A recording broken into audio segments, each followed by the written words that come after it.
आम्हाला पहिल्या दिवसापासून एकच शिकवलं जातं की सेव्ह लाईव्स, जीव वाचवायचा आपल्याला. तुम्ही हे नक्की प्रमोट करायला पाहिजे की ऑर्गन डोनेशन किती मस्ट आहे सध्या इंडियामध्ये आणि आपण किती मागे चाललेलो आहोत आणि आपण किती फास्टेस्ट या गोष्टीसाठी विचार करायला पाहिजे.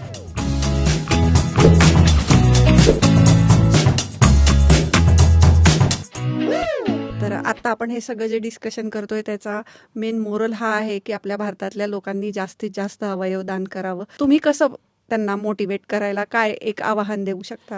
आम्हाला पहिल्या दिवसापासून एकच शिकवलं जातं की सेव्ह लाईव्स, जीव वाचवायचा आपल्याला. आता म्हणजे गेल्या कित्येक वर्षापासून आमच्याकडे अजून एक कार्य आलेलं आहे की लाईफ बियॉन्ड डेथ. म्हणजे पहिल्यांदा आम्ही नो डाऊट पेशंटचा जीव वाचवण्याचा प्रयत्न करणार, पण दुर्दैवाने आम्हाला त्यात यश नाही आलं तर त्या जाणाऱ्या पेशंटमधनं आम्ही 8 लाईव्ह वाचवू शकतो. त्याला लाईफ बियॉन्ड डेथ म्हणतो. माझी सर्वांना एकच रिक्वेस्ट आहे की अवयवदानासारखं श्रेष्ठदान नाही.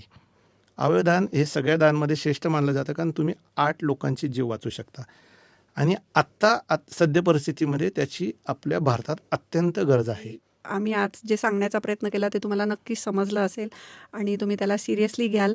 आणि असे अजून काही प्रश्न असतील तुमचे तर तुम्ही सरांना तिथे कमेंटमध्ये खाली लिहा, आम्ही त्याचे उत्तर देण्याचा प्रयत्न करू किंवा तुम्ही सरांना भेटू पण शकता. रुबी हॉलमध्ये सर असतात.